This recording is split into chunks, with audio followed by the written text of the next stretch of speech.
O estudo a seguir é de inteira responsabilidade de seus idealizadores e apresentadores.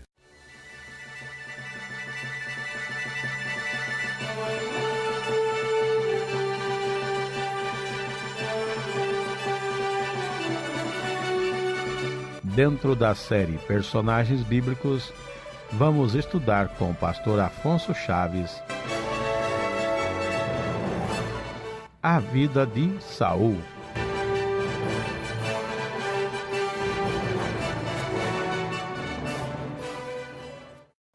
O estudo de hoje vai ser a vida de Saul e vamos estar iniciando em 1 Samuel, no capítulo 8. O personagem anterior foi Samuel, juiz, profeta, abençoada a sua vida, um exemplo a ser copiado, a nos alegrarmos.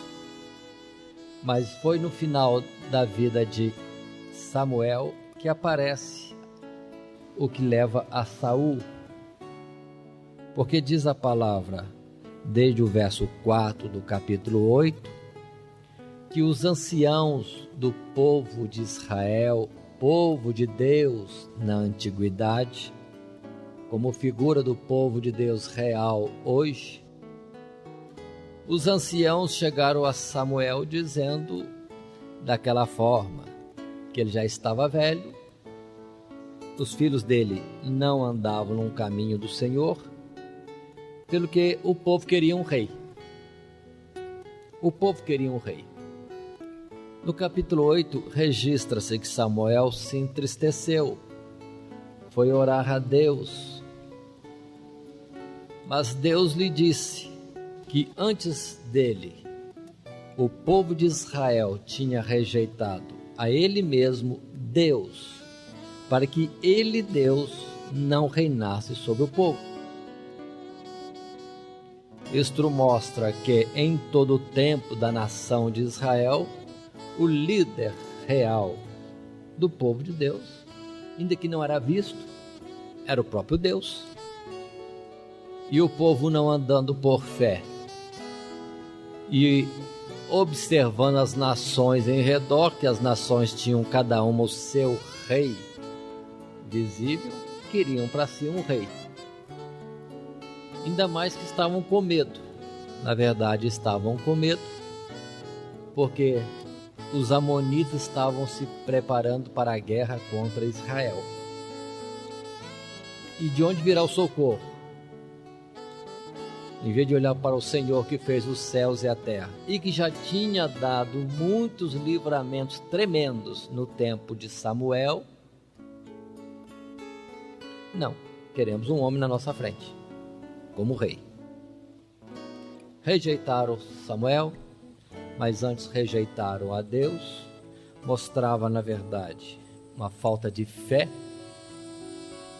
um desconhecimento de Deus presente na vida do povo, da nação, e pedem um rei. Está bom. Mas Deus diz a Samuel, dá-lhes o rei que querem. Capítulo seguinte, capítulo 9, podemos ver já no primeiro verso alguma coisa, quando diz a palavra. E havia um homem de Benjamim, cujo nome era Quis, filho de Abiel, filho de Zeror, filho de Becorate, filho de Afias, filho de um homem de Benjamim, varão alentado em força. Agora a palavra começa a falar de um homem da tribo de Benjamim. Benjamim. Atente bem isso, guardem. Benjamim. Ele tinha um filho. Qual o nome do filho? Saul é o nosso personagem. Como era Saul? Verso 2 diz: jovem e tão belo que entre os filhos de Israel não havia outro homem mais belo do que ele.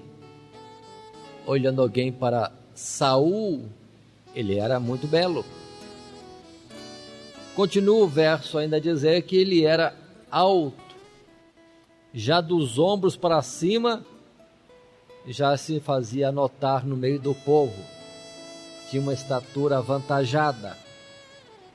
É este que vai ser chamado para ser rei em Israel.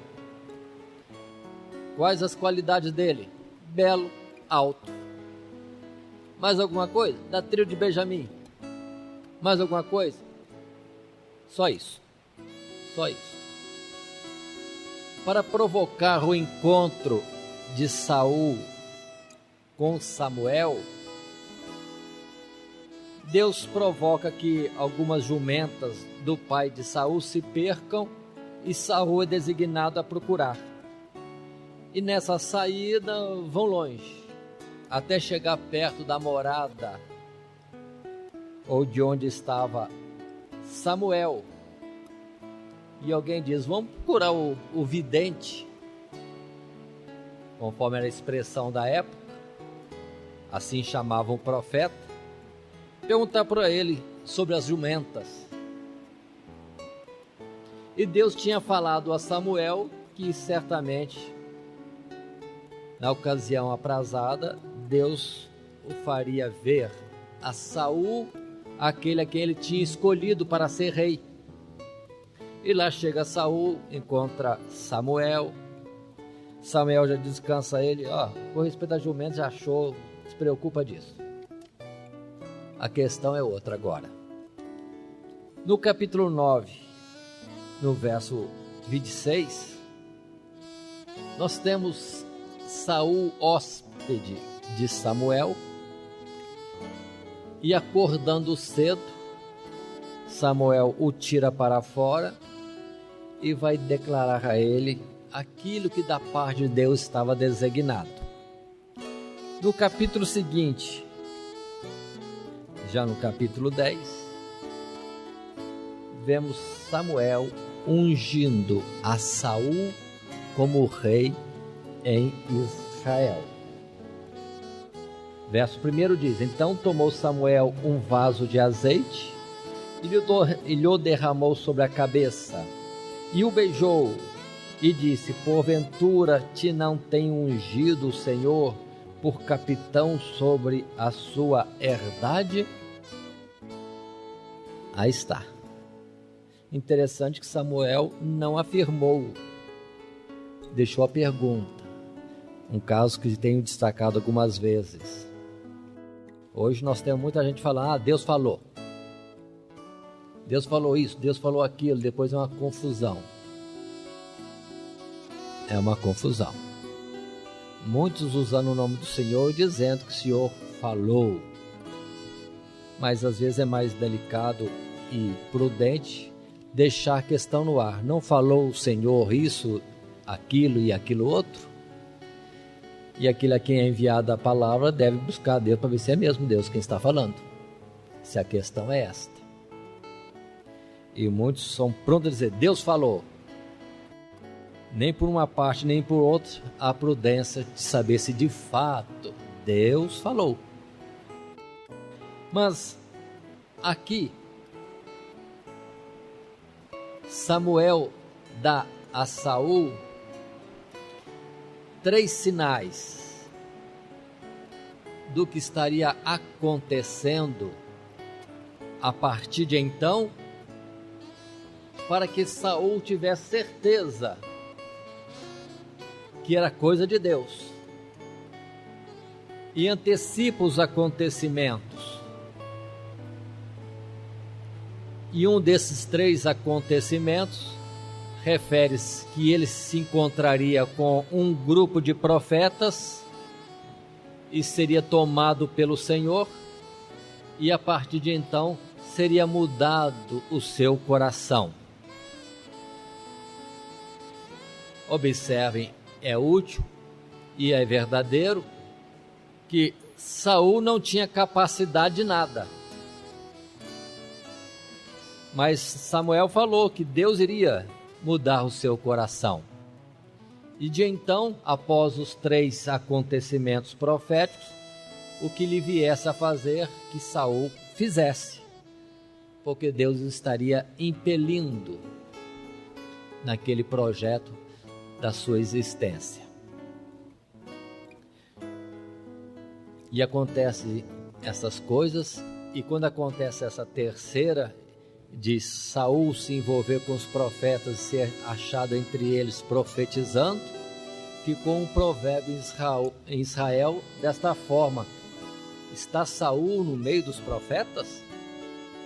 Algo que chamou a atenção, algo extraordinário que ninguém esperava, nada dizia que isso aconteceria. Mas Deus fez isso na vida de Saul. Deus não chama capacitados, uma forma que alguns dizem, mas capacita os chamados. A glória pertence a Ele mesmo, Ele dá providência de tudo. Foi assim com Moisés, foram com outros mais, não é diferente também agora com Saul. Passam-se os dias, estes fatos só acontecem entre Samuel e Saul.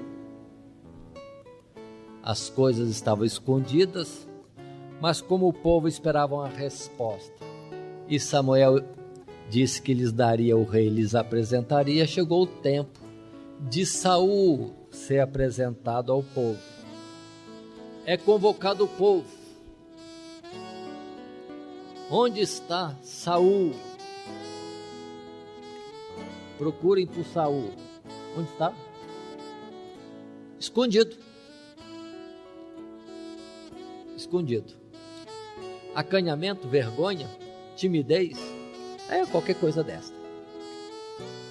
Mas Deus revela que ele está entre as bagagens. O povo vai buscá-lo. Samuel estava alegre, porque Deus estava levantando um rei no meio do povo. Observe que Samuel não está triste, alegre. E Saul é apresentado de uma forma simples. Olhem para o meio do povo, que o rei já se evidencia. A sua estatura era notória. Muitos se alegram. Muitos se alegram. E ali acontece um ponto interessante. Chama atenção para isto. Porque se muitos se alegram, entretanto tinha alguns observando com outro coração.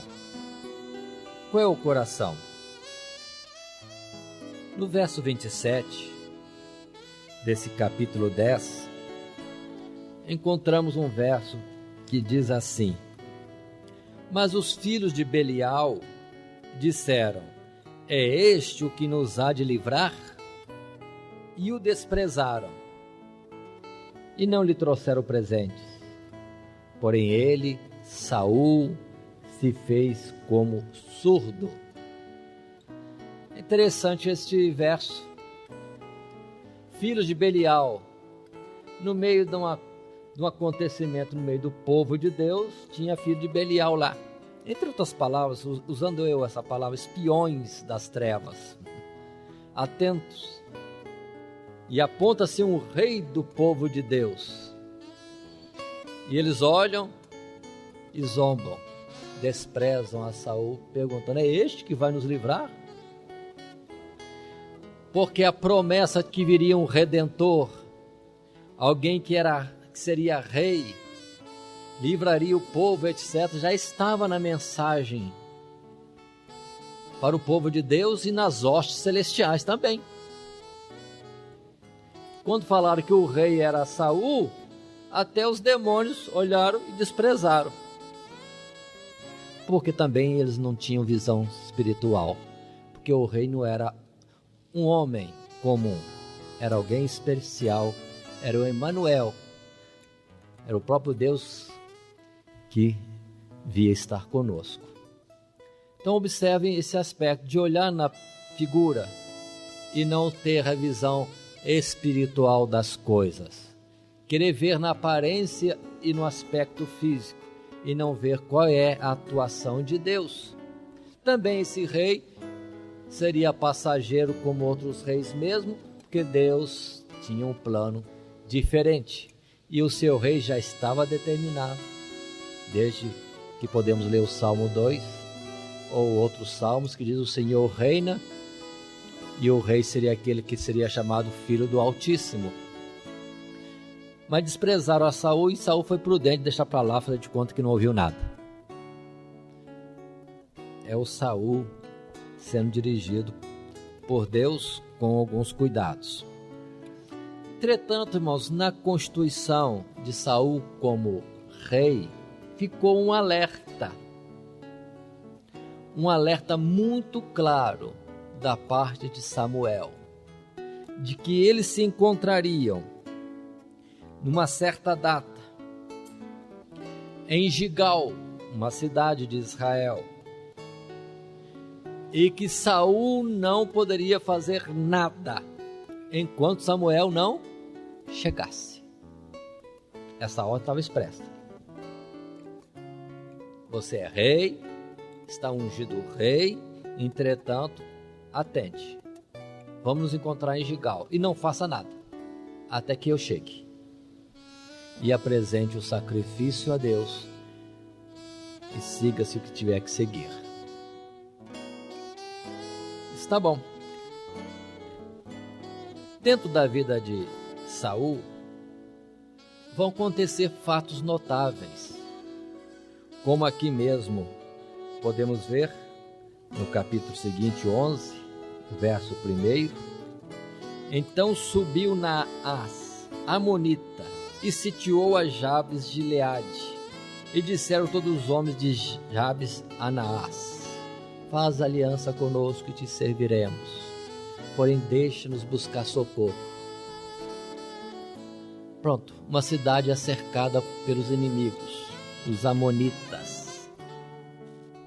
A notícia é levada a Saul, e Saul fica sabendo disto, vendo o povo choramingando, o povo entristecido.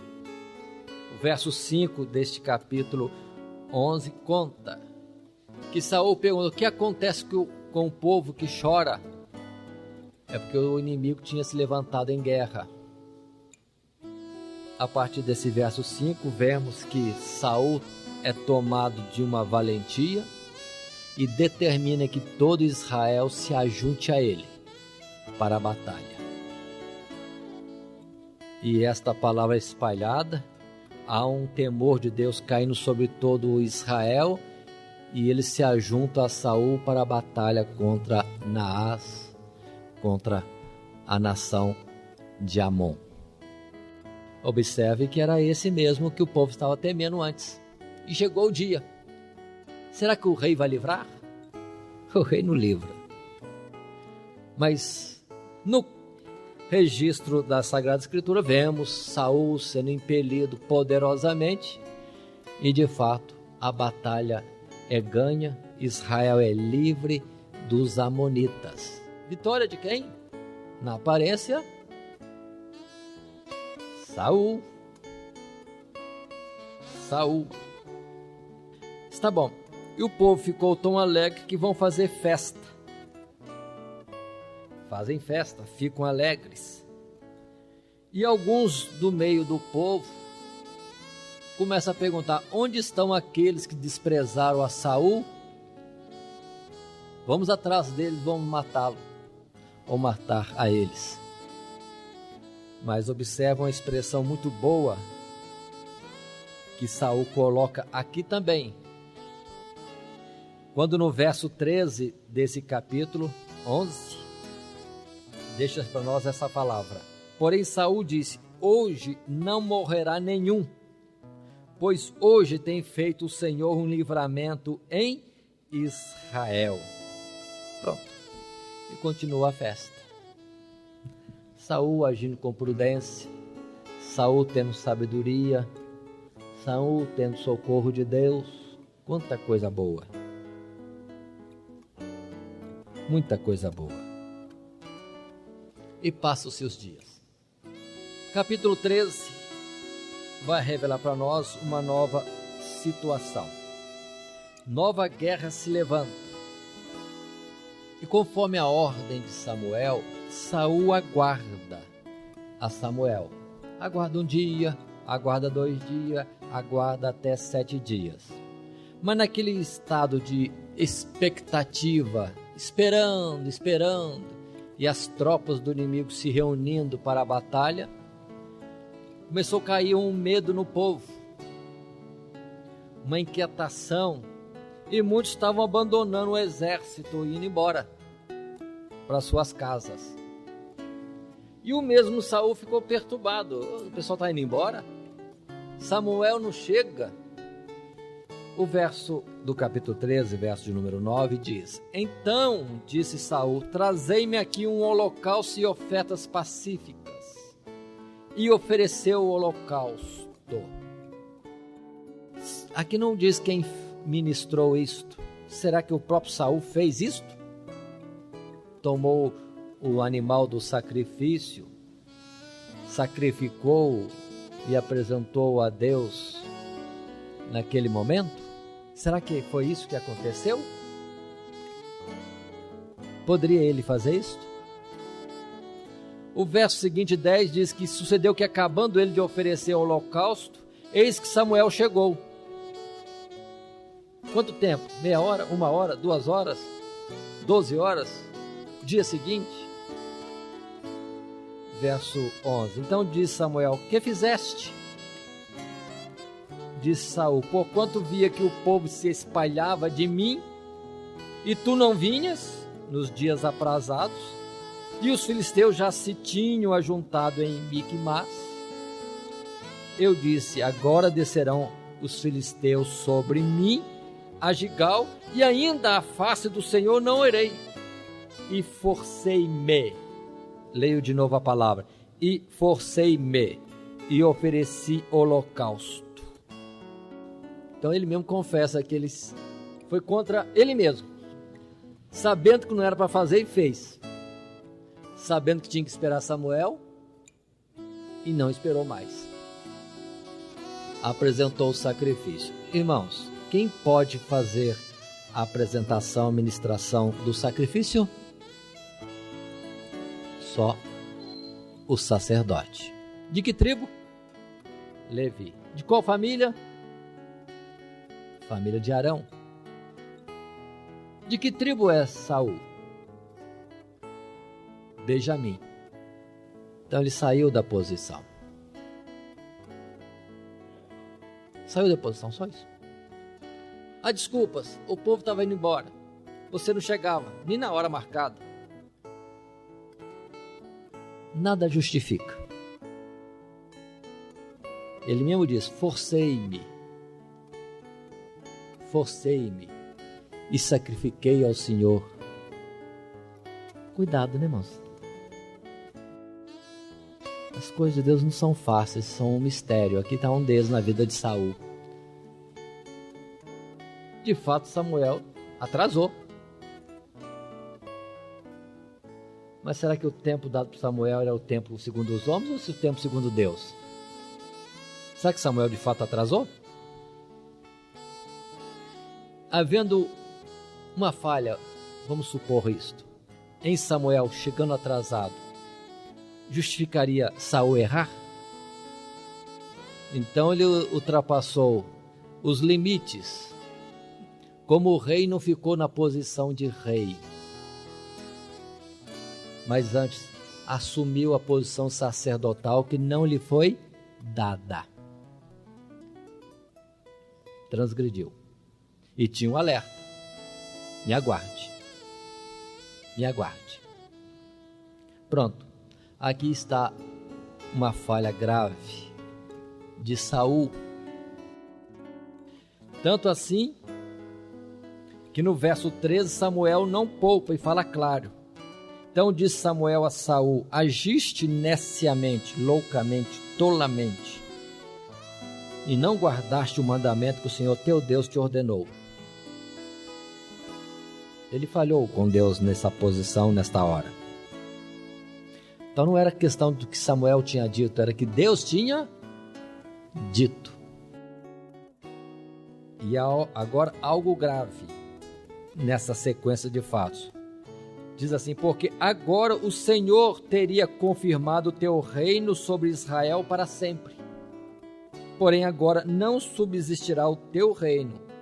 Já tem buscado o Senhor para si um homem segundo o seu coração, e já lhe tem ordenado o Senhor que seja chefe sobre o seu povo, porquanto não guardaste o que o Senhor Deus te ordenou. Pronto. É rei, mas não vai ter continuidade. Deus já rejeitou, já preparou outro. Uma falta simples, irmão. Parece-nos simples. Mas Deus não aceitou. O que é que Saul poderia fazer diante disso? Quantas formas de humilhação poderíamos apresentar? E segue-se os dias, segue-se a batalha. Outra vez o povo de Israel vence, ou Saul à frente do exército vence a batalha. E as coisas vão caminhando assim. E isso vai acompanhando, irmãos. E vamos agora para o capítulo 15. Mas repito, os dias vão se sucedendo, as situações de guerra se levantam e Deus sempre dá vitória. Sempre tem vitória, sempre. Chegando ao capítulo 15, Samuel vem a Saul com uma nova ordem de Deus. Verso 2 do capítulo 15 diz: assim diz o Senhor dos Exércitos, eu me recordei do que fez Amaleque a Israel, como se lhe opôs no caminho quando subia do Egito. Vai, pois, agora e fere Amaleque. Fere Amaleque. E outros detalhes desta ordem. Não lhe perdoes nem meninos, nem ovelhas, nem camelos, nem jumentos. Lembre-se que já no passado houve ordens de Deus proibindo o povo ir ao despojo. Aqui era um desses casos. Saul vai à guerra contra os amalequitas, mas não retire despojo. Não aproveite nada. Destrua tudo. Assim foi em Jericó. Mas Acã, naquele tempo ainda de Josué, Acã pegou alguma coisa preciosa lá e escondeu. Quando a ordem era: tudo está amaldiçoado, não pegue nada. Saul prontamente vai para a guerra. Vence a batalha. Destrói o povo. Destrói tudo aquilo que não chamava atenção. Mas quando colocaram os olhos no gado bonito. E quando chegou o rei deles, na sua majestade, eles respeitaram a aparência do homem. Deixaram viver o rei e tomaram para si o gado. Nesse mesmo tempo, Deus estava falando com Samuel. Onde Samuel se encontrava? Verso 11 diz, do capítulo 15: arrependo-me de haver posto a Saul como rei, porquanto deixou de me seguir e não executou as minhas palavras. Só até aqui. No verso 13, Samuel vai encontrar-se com Saul. E Saul, ao vê-lo, já diz uma palavra bonita, do verso 13: bendito sejas tu do Senhor Deus, executei a palavra do Senhor Deus. Samuel responde no verso 14 e diz: que balido, pois, de ovelhas é este nos meus ouvidos? E o mugido de vacas que ouço? Saul chega todo eufórico: cumpri a palavra do Senhor. Ainda exalta a Samuel. E Samuel só atenta: que barulho é esse que estou ouvindo? Balido de ovelhas e mugido de vacas? Verso seguinte: e diz Saul: de Amaleque as trouxeram, porque o povo perdoou ao melhor das ovelhas e das vacas para as oferecer ao Senhor teu Deus. O resto, porém, temos destruído totalmente. Não cumpriu a palavra do Senhor, está se sentindo como que, muito bem, cumpriu tudo. E eu acho estranho quando a pessoa fala desta forma: ofereci ao Senhor teu Deus. Uma expressão ruim, sinto assim. Tinha que dizer nosso Deus. Mas foi essa expressão de Saul. Samuel, irmãos, não mede palavras bonitas para falar, ele fala direto. Vem cá que eu vou te contar o que Deus me falou essa noite. Verso 17, aquele ensinamento que temos considerado anteriormente, e volta-se, porque agora o assunto se deu na vida de Saul. Porventura, sendo tu pequeno aos teus olhos, não foste por cabeça das tribos de Israel? E o Senhor te ungiu rei sobre Israel? Ou seja, Deus não tirou do nada, não te colocou em posição elevada à frente do povo? E enviou-te o Senhor a este caminho e disse: vai e destrói totalmente a estes pecadores, os amalequitas, e peleja contra eles até que os aniquiles. Lá atrás a palavra foi isso: não perdoes nada. Verso 19: por que, pois, não deste ouvido à voz do Senhor Deus? Antes voaste ao despojo e fizeste o que era mal aos olhos do Senhor. Deixou-se levar pela cobiça. Olhou o gado bonito, destruir isso. Não, vamos levar para nós. E vão oferecer ao Senhor. Pretexto. Observe que Saul insiste no verso 20 ao dizer: então disse Saul a Samuel: antes dei ouvidos à voz do Senhor Deus, e caminhei no caminho pelo qual o Senhor me enviou, e trouxe a Agag, rei de Amaleque, e os amalequitas destruí totalmente. Mas o povo tomou do despojo ovelhas e vacas, o melhor do interdito, do proibido,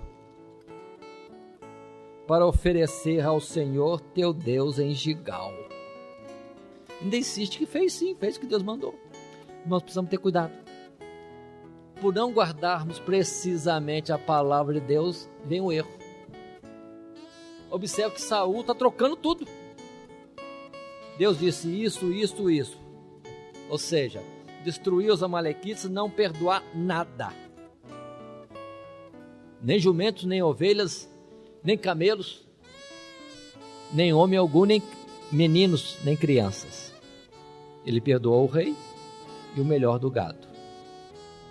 Está que nem Eva, no princípio.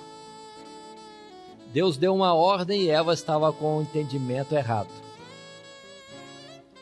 Que Deus disse que de toda a árvore do jardim do Éden poderia comer, mas da árvore do conhecimento do bem e do mal não pode comer, que no dia que comer certamente morrerá. Eva trocou e disse: podemos comer todas as árvores, só da árvore que está no meio do jardim não podemos nem tocar. Já trocou palavras, trocou até de árvore. Precisamos ter cuidado, irmãos, para não falharmos nisso. Ficamos com uma ideia do que Deus falou e não com a precisão do que Deus falou. Pecamos. Por isso que diz aquele Salmo 119: guardei a tua palavra no meu coração para não pecar contra ti. Mas agora vou colocar uma observação: guardei precisamente a palavra do Senhor no meu coração para não pecar contra ti. Mudaram as palavras. Transgride. É que nem no catolicismo romano, sem fazer menção pejorativa, mas quando vocês falam 10 mandamentos e alteraram os mandamentos de Deus, estão transgredindo grandemente. Porque o segundo mandamento fala bem claro, ao dizer: não farás para ti imagem de escultura, nem semelhança alguma do que está nos céus, na terra, nem nas águas debaixo da terra. Não te encurvarás a elas, nem as servirás, porque sou Deus zeloso, castigo a maldade dos pais nos filhos até a terceira e quarta geração, e uso de misericórdia aos milhares com aqueles que guardam os meus mandamentos. Olha que o segundo mandamento é grande. É grande. E o catolicismo colocou lá, segundo mandamento, não tomarás o nome do Senhor teu Deus em vão. Ponto. Que não tem nada a ver com nada. Tiraram todo o mandamento para se desculparem nas imagens que fazem e cultuam. E o povo todo transgride. Porque segue um mandamento que não é o de Deus, é o que os homens fizeram. Assim Saul caiu na própria armadilha. Não guardou precisamente com a ordem do Senhor. Pronto, falhou. É o caso daquele profeta também, que Deus tinha dito para ele: irás por esse caminho e voltarás por outro, e não comerás pão, nem beberás água nesse caminho. Não guardou. Portanto, observe os detalhes. Guardar a palavra do Senhor precisamente. O tirar alguma palavra, ou acrescentar, ou mudar, é perigo. Samuel volta a falar com Saul desta forma. No verso 22. Disse ele: tem porventura o Senhor Deus tanto prazer em holocausto e sacrifícios, como em que se obedeça a palavra do Senhor? Continua: eis que o obedecer é melhor do que o sacrificar, e o atender melhor do que a gordura de carneiros. Será que eu fazendo uma boa obra Deus tolera isso? Aí eu vou jogar no jogo de bicho, e se ganhar eu dou o dízimo para a igreja. Vou jogar na loteria, ganhando eu dou o dízimo para a igreja. Eu vou roubar, mas não vou deixar de faltar com o dízimo do Senhor. Será que Deus vai querer tanto dízimo assim? Quando ele disse antes, não roubarás? Será que não tem muita gente dando alguma coisa a Deus como compensação por uma suposta autorização para pecar? Não é uma forma de indulgência como o católico também faz? Se você der uma oferta boa para tal santo em tal época, aí você terá indulgência de tantos anos ou pela eternidade. Faça o que você fizer, aconteça o que acontecer, você está salvo, você deu uma boa oferta para o santo tal. Autorização para pecar, como se Deus vendesse perdão ou tolerasse desde que o bolso dele enchesse. E Deus precisa de alguma coisa? Quiseram trocar, Saul estava trocando com Deus. Não, eu dou o gado para Deus em oferta. Aí Deus deixa passar a desobediência. Enganoso é o coração. Não pode, moço, não pode. Disse ainda Samuel a Saul no verso 23: porque a rebelião é como pecado de feitiçaria, e o porfiar, o contender é como iniquidade e idolatria. Paremos um pouco. Muita gente contendendo com Deus. Já entendeu qual é o mandamento, qual é a direção que Deus deu, qual é o ensino, mas fica temando o contrário. Que nem Balaão, sabia que Deus não estava no negócio de amaldiçoar Israel, de não atender o convite de Balaque para amaldiçoar o povo de Deus, mas ficou lá insistindo com Deus. Porfiando com Deus é como idolatria. Rebelião é como feitiçaria.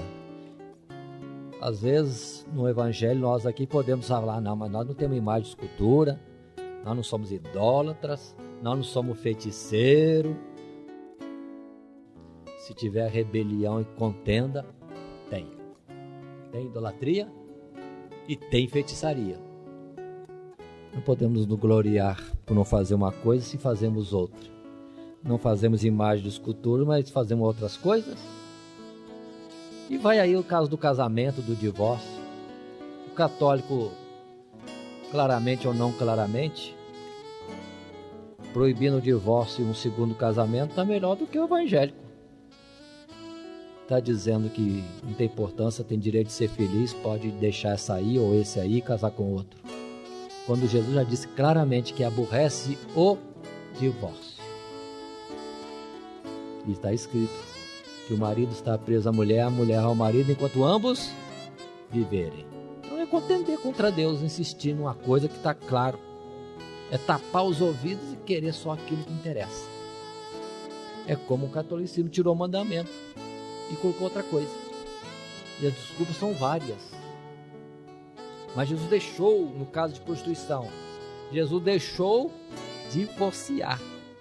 Porque na verdade já está quebrado o elo do casamento. Mas a ordem do mesmo Jesus é esta. Está brigado, está em problema, procura reconciliação.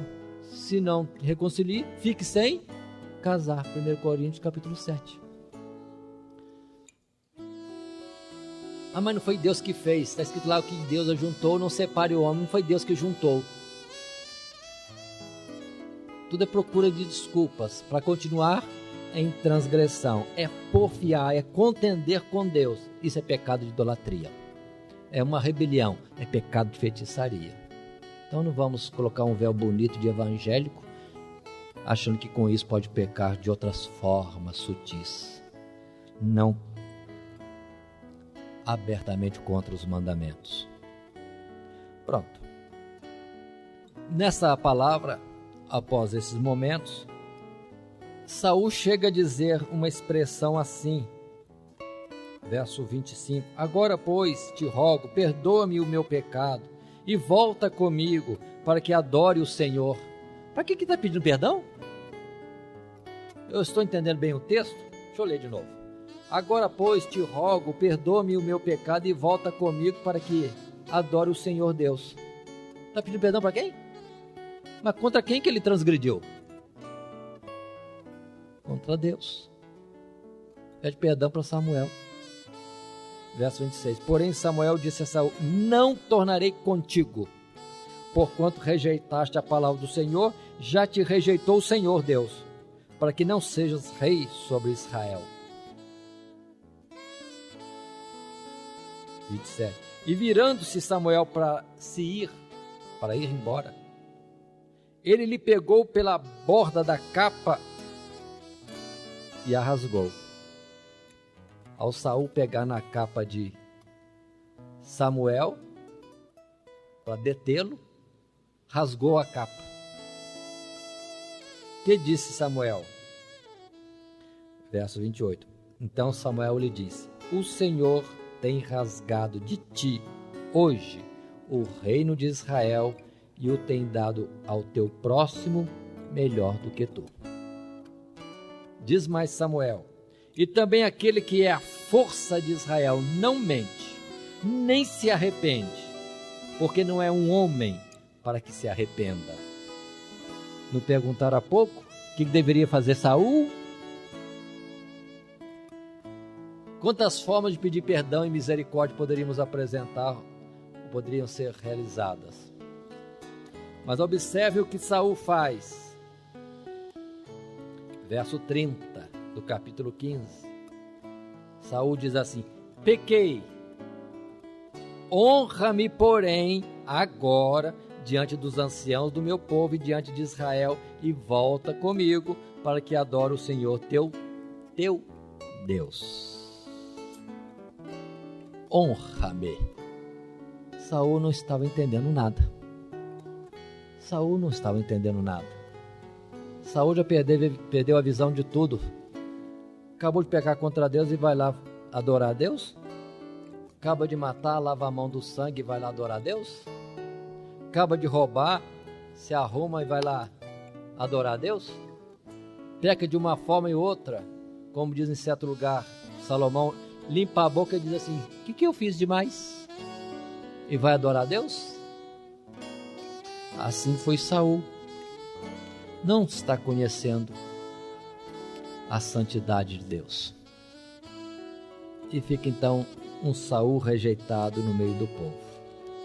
E as coisas vão seguindo-se, irmãos. Outras batalhas existem. Há vitórias. Sim, há vitórias. E dentro dessas batalhas há aquele momento em que aparece um novo personagem, não vamos estudar agora, Davi, e que mata o gigante Golias. E na alegria do povo após a vitória, as mulheres começam a cantar um cântico.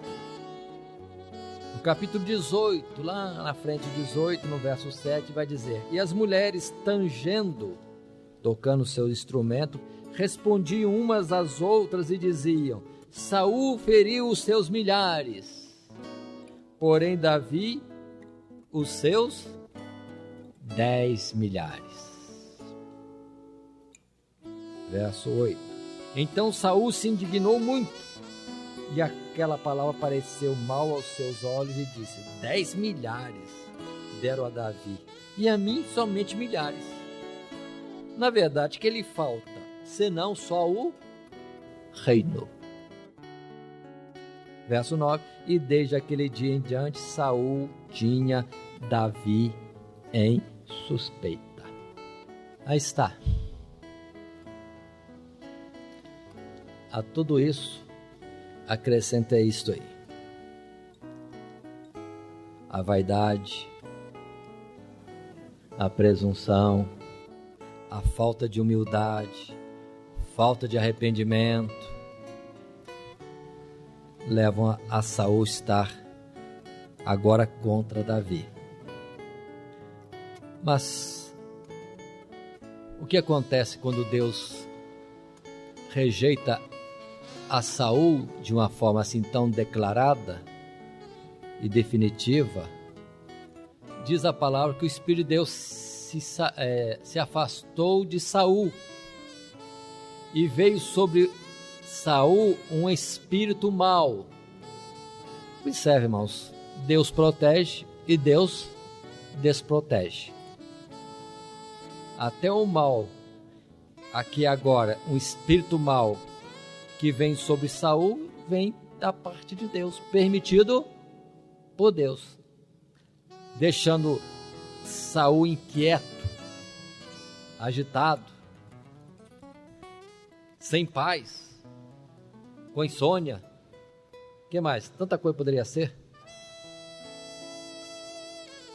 E é chamado então alguém que toca instrumento para aliviar, acalmar o rei Saul.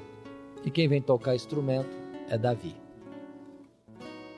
Mas por algumas vezes Saul, naquela perturbação do espírito que não era de Deus, vamos dizer de outra forma, endemoniado,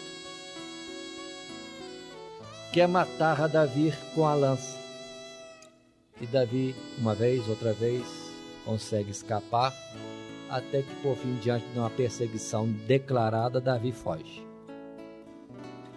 Mas nós vamos encontrar Saul agora mais preocupado em matar Davi do que tratar das coisas do reino e dos inimigos.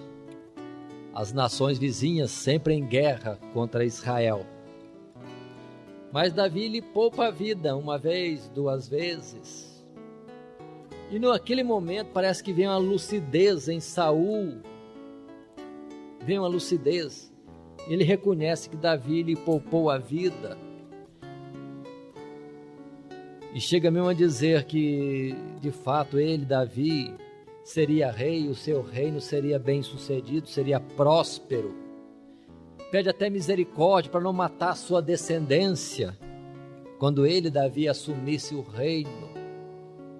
E vai embora. Mas daqui a pouco vem a ira de novo e começa a perseguir a Davi. E vai isso por longos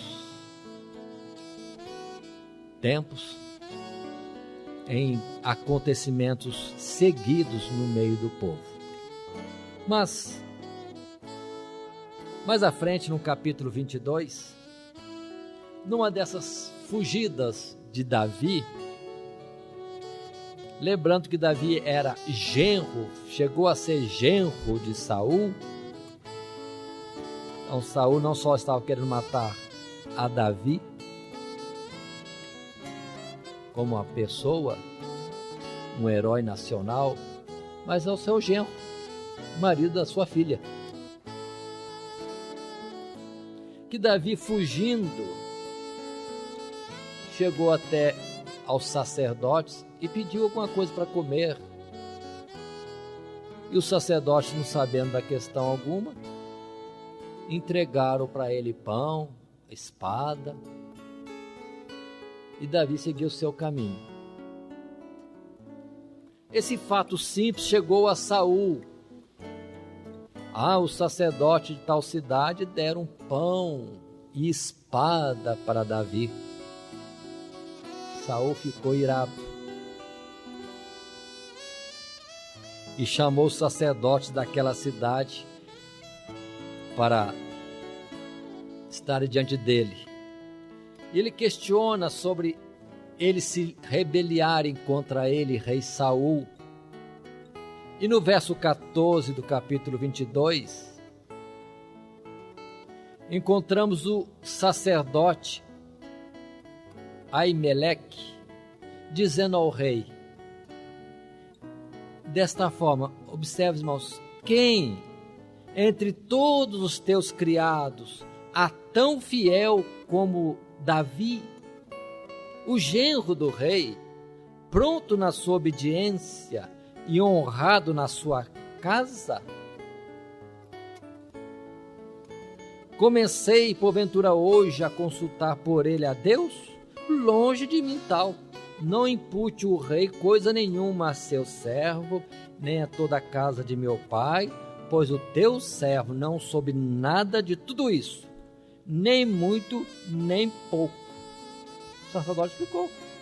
Nas suas palavras, nós poderíamos dizer com as nossas palavras, olha, para mim, quando eu ajudei Davi, estava ajudando o genro do rei, um criado fiel, obediente, honrado, e se há algum outro problema, não sei de nada, nem pouco, nem muito. Mas Saul não quer conversa, manda matar os sacerdotes.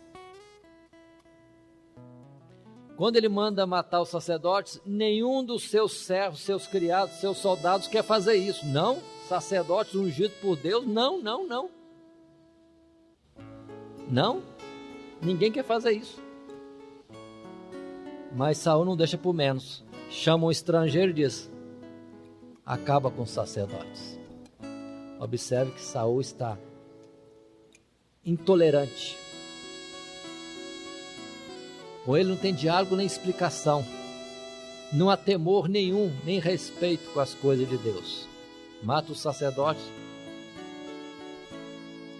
Quando o testemunho de todos os seus criados, não, são ungidos de Deus. E esses sacerdotes são mortos. Isso mostra, irmão, que Saul está cada vez mais distante, aprofundando-se em trevas, conforme diz a palavra. Um abismo chama outro abismo. Uma noite anuncia outra noite. Trevas atraem trevas. Quando mais se desce no abismo, mais ficam então as coisas escuras. E lá está, assim caminhando, o nosso personagem Saul. Observe que depois que se afasta de Deus, irmãos, parece que não existem palavras que se explique, se justifique, que chame atenção. Há desviados desta forma, estão totalmente cegos, diríamos mais, né? Mortos espirituais, não têm sensibilidade alguma nas coisas de Deus, na palavra de Deus, nos princípios de Deus.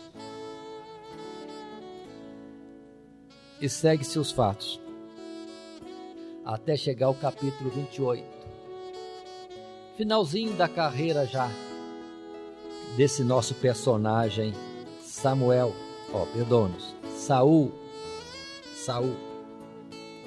O que acontece no capítulo 28?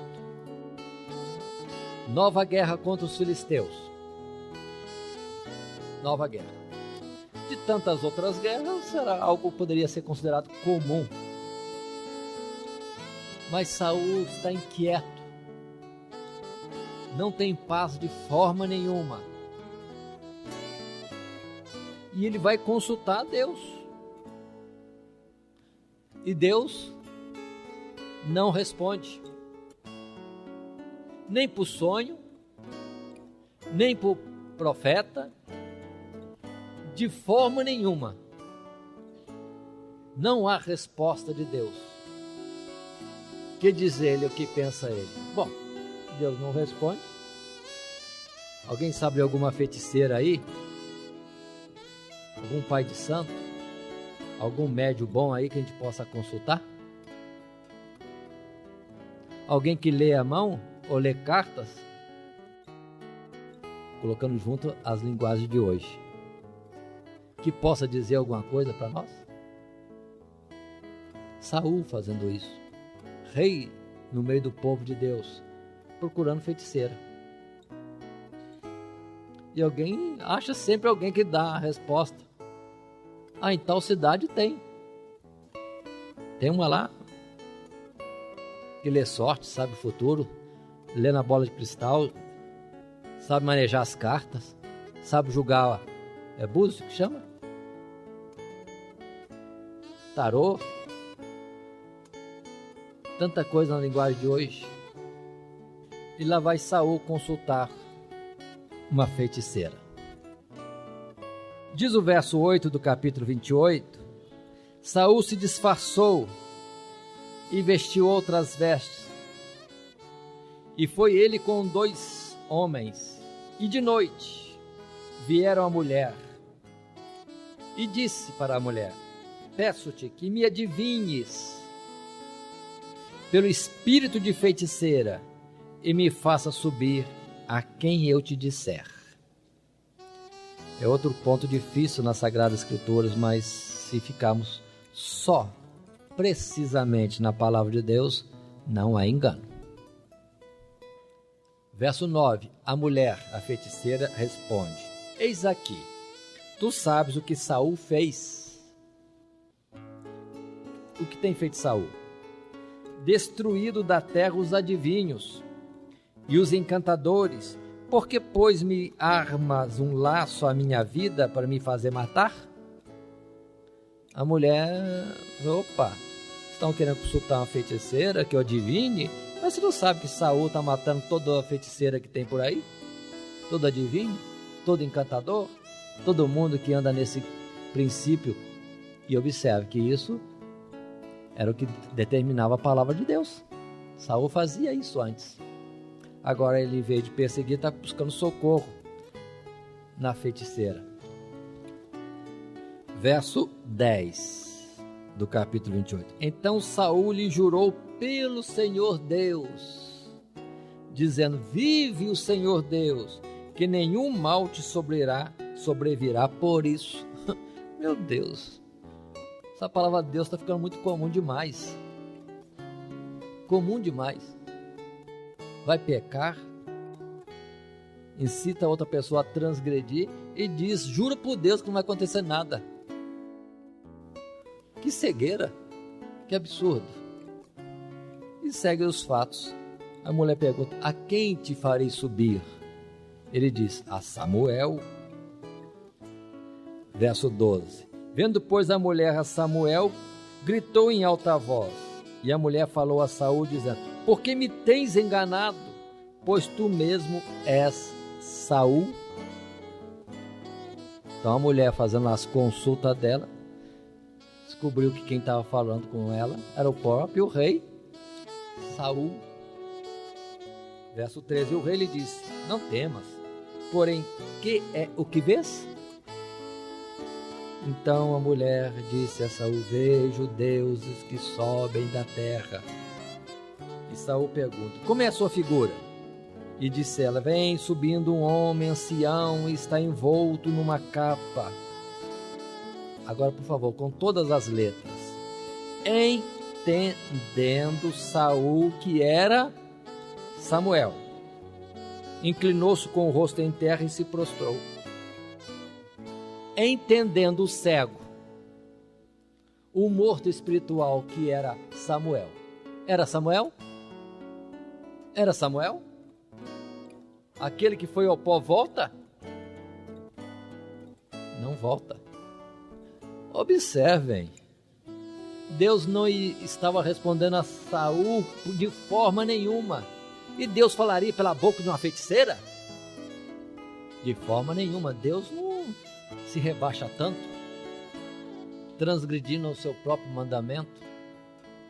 Então todo esse fato aqui da entrevista de Saul com a feiticeira, a pitonisa, segundo as letras chamadas aqui no capítulo 28, Deus não está no negócio, muito menos Samuel. Vocês lembram como Samuel era rígido e preciso no seu comportamento com Saul? Que depois daquela última palavra de Deus para não orar mais por Saul, que Samuel nunca mais viu a Saul? E depois de um outro vai voltar para falar com Saul, quando Deus não queria responder? Samuel vivo já não falava com Saul, rejeitado por Deus. Depois de morto, Samuel vai transgredir contra Deus, trazendo palavras a Saul. Está tudo confuso. Não é de Deus, são trevas. Na verdade, o demônio fazendo a vez, tomando o papel de Samuel, se apresentou. E Saul, todo errado, todo cego espiritual, totalmente desviado de Deus, entendeu que ali estava Samuel. E observe que ele pediu para subir até Samuel. E a mulher fala que Samuel está vindo lá de baixo. Então esse tal Samuel não desceu lá de cima não. Samuel está vindo lá das profundezas. Está tudo diferente, tudo contrário. Para mostrar que não tinha nada de Deus ali. Tudo era engano. Tudo era engano. E o que este espírito, que não é o de Samuel, fala pela boca da feiticeira, não é nada diferente daquilo que Deus já tinha falado com ele. Porque ele fala exatamente, o espírito que estava ali atuando, que não era o de Deus, fala exatamente aquilo que já tinha sido dito, que já estava mais do que correto e definido, de que Saul estava rejeitado e outro já estava ungido o rei no seu lugar. Cuidado.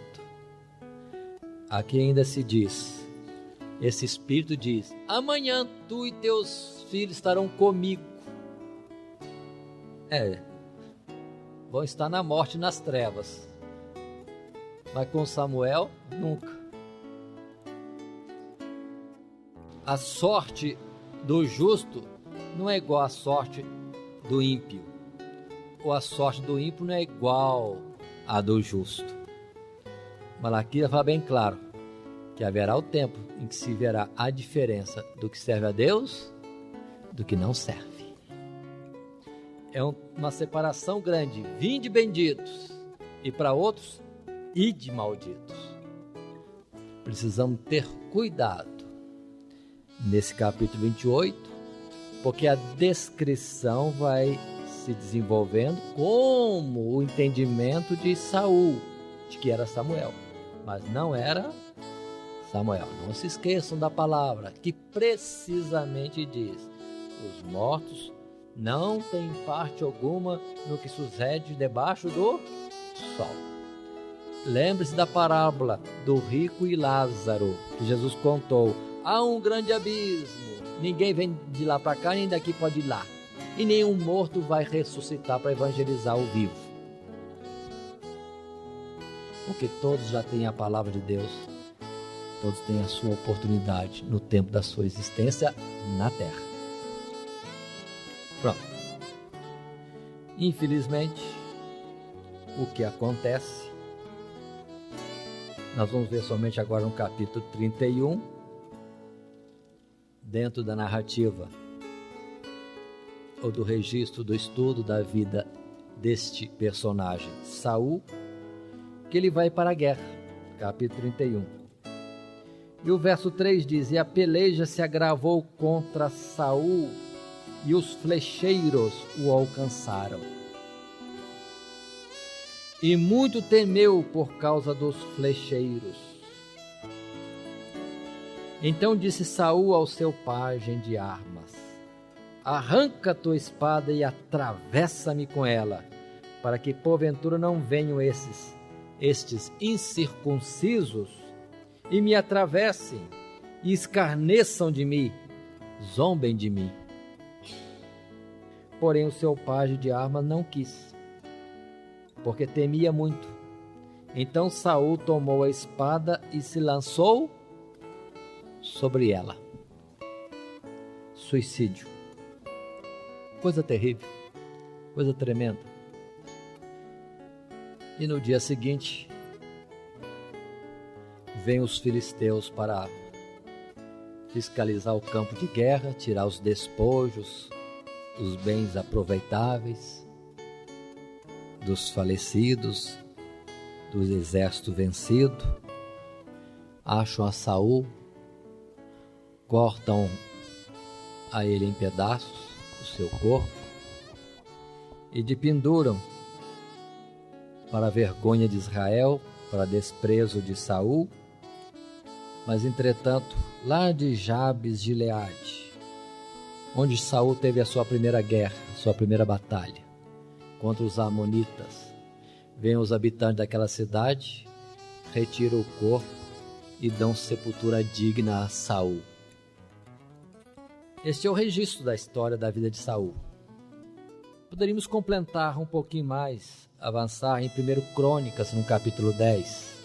É importante 1 Crônicas, capítulo 10.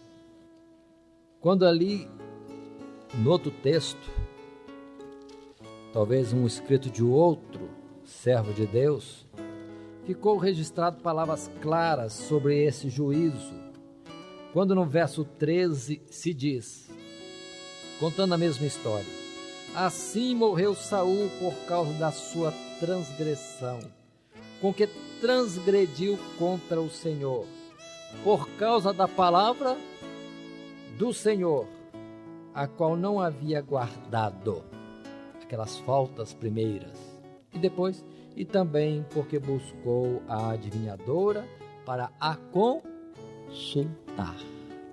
Muita gente consulta e fala: Saul também consultou e teve resposta, mas também teve o prêmio da transgressão, morte. Morte. Quanta gente lendo horóscopo, quanta gente consultando aí com respeito ao seu signo. Cuidado. Cuidado. Saul morreu por isso, consultando uma adivinhadora. Interessante o verso 14: e não buscou o Senhor, pelo que o matou e transferiu o reino a Davi, filho de Jessé. Ele buscou o Senhor, sim ou não? Ele buscou o Senhor, sim ou não? Se nós lemos lá nos capítulos anteriores, capítulo 28, vamos ver que ele buscou o Senhor e o Senhor não respondeu de uma forma nem de outra. Mas aqui diz que ele não buscou o Senhor. Enfim, buscou ou não buscou? Aí teremos tantas palavras, né? Não buscou de coração. Não buscou com sinceridade. Não buscou ao Senhor como buscando a Deus. Buscou como que julgando na sorte. Se Deus não responde, eu procuro outro. Nada de arrependimento, irmãos. Nada de ficar firme diante dos pés de Deus pedindo socorro, misericórdia, livramento, perdão. Um final feliz. Nada. Ele procurou como que experimentando qual que vai dar certo. Se ele tivesse lido essa palavra, né? Me buscareis e me achareis quando me buscardes de todo o coração. Aí está, irmãos. O Saul, cuja história estamos considerando. Complexa, difícil, triste. Mas, irmãos, tem mais coisa. Não acabou, não. A gente vai descobrir só depois, lá em Oséias, no profeta Oséias. Quando Deus fala por Oséias uma palavra forte para o povo de Israel, para a nação, e diz: onde está agora o teu rei, para que te guarde em todas as tuas cidades? E os teus juízes, dos quais disseste: dá-me rei e príncipes? Verso 11, Deus complementa.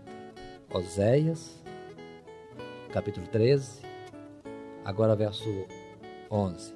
Dei-te um rei na minha ira, e te tirei no meu furor. Nós, todo esse mal em Saul, não é por causa de Saul. Todo esse mal é por causa do povo. Saul é a figura do povo.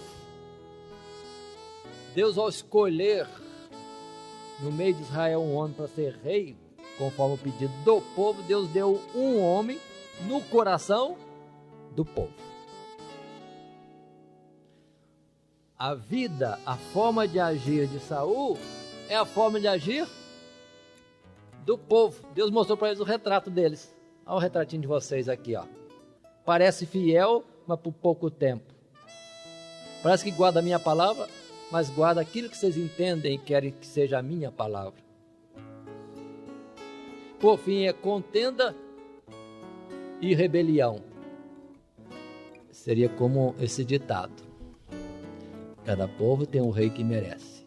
Aliás, quando Samuel foi tratar com eles sobre o rei, diz: olha, cuidado, se vocês andarem bem na presença de Deus, vocês irão bem e o rei de vocês. Mas se vocês não andarem bem, vai mal para vocês e para o rei. Então, aqui escondido, coitado de Saul, ungido por Deus para ser a imagem do povo, como no tempo de Sansão. Sansão é todo atrapalhado porque era o povo. Deus mostrou no homem Sansão, ungido dele, como era o povo. Serve a Deus e anda em prostituição. Que prostituição? Física? Ou é espiritual? Vida atrapalhada de Sansão era a imagem do povo. Vida atrapalhada de Saul era a vida, a imagem do povo. Agora vamos voltar atrás. Por que Saul nunca seria aprovado? Por que Saul nunca seria aprovado? Por que Deus deu Saul, que é conforme o povo? Porque o rei que é conforme ele nunca seria da tribo de Benjamim. Nunca, nunca, nunca. Porque já está escrito desde Gênesis, na profecia de Jacó: o cetro, o reinado, o governo da nação sempre estará com Judá. Mas que tribo foi escolhida para ter o primeiro rei? Benjamim. Então está errado desde o princípio. Mas foi Deus que indicou. Deus indicou que está errado. Mostrou para eles o que eles são. E o Saul, por outro lado, era um substituto de Deus. Não era um representante de Deus. Era um substituto. Deus pode mandar os seus representantes e devem ser honrados como aquele que enviou. Mas quem for colocado como substituição de Deus, tomar o lugar de Deus, não prospera. Ainda que pareça ter muitas vitórias, ainda que pareça que Deus está abençoando, mas cuidado, tem muita gente tomando lugar de Deus e parece que Deus está provando. Dei-te um rei na minha ira e te tirei no meu furor. Deus pode dar substitutos dele que o povo quer. Vai dar na ira e vai tirar no furor. Muita gente escolhendo para si alguma coisa sem primeiramente esperar ou buscar do Senhor. Maldito o homem que confia no homem. E outras palavras mais. Portanto, irmãos, a vida de Saul fala muito mais do que a vida de um homem. Fala da vida de um povo. Estudamos Saul? Estudamos o povo. Que Deus tenha misericórdia de nós. Deus pode responder uma oração contraditória? Sim, né? O povo pediu uma coisa errada. Deus atendeu. Deus atendeu. Balaão não pediu uma coisa errada? Deus atendeu. Cuidado com nossas petições. Por isso que temos que terminar nossa oração como fez Jesus lá no Getsemane. Não seja feito conforme a minha vontade, mas conforme a tua vontade. Podemos desejar, querer, almejar alguma coisa, mas coloca lá, submisso, entretanto, Deus, a tua vontade. Quando se diz aquela expressão, tudo quanto pedires ao Pai em meu nome, vos será feito. Tem muita gente que não entende bem essa palavra. E ora a Deus, Deus, peço isso, quero aquilo, não sei o que lá, mas em nome de Jesus. E porque falou o nome de Jesus, entende que vai ser atendido. Não é em nome de Jesus que vira como um passe de mágica, não. Em nome de Jesus significa sintonizados com Jesus. Se Jesus estivesse pedindo, ele pedia a mesma coisa. Tudo quando pedir ao Pai, em meu nome vos será feito. Mas é em meu, ou seja, como se ele estivesse pedindo. Então nós temos que pedir conforme Jesus pediria. Aí seremos atendidos, não com uma atuação dessa. Que parece que Deus está nos abençoando, na verdade Deus está nos corrigindo, repreendendo fortemente. Outro verso. Se pedirmos segundo a sua vontade, o Pai Nosso, seja feita a tua vontade, assim na terra, na minha vida, como na vida dos nossos irmãos e de outros em nosso redor. Que Deus nos abençoe. Que tudo isso sirva de lição para nós. Todo dia, toda hora, muito mais prazer em ouvir.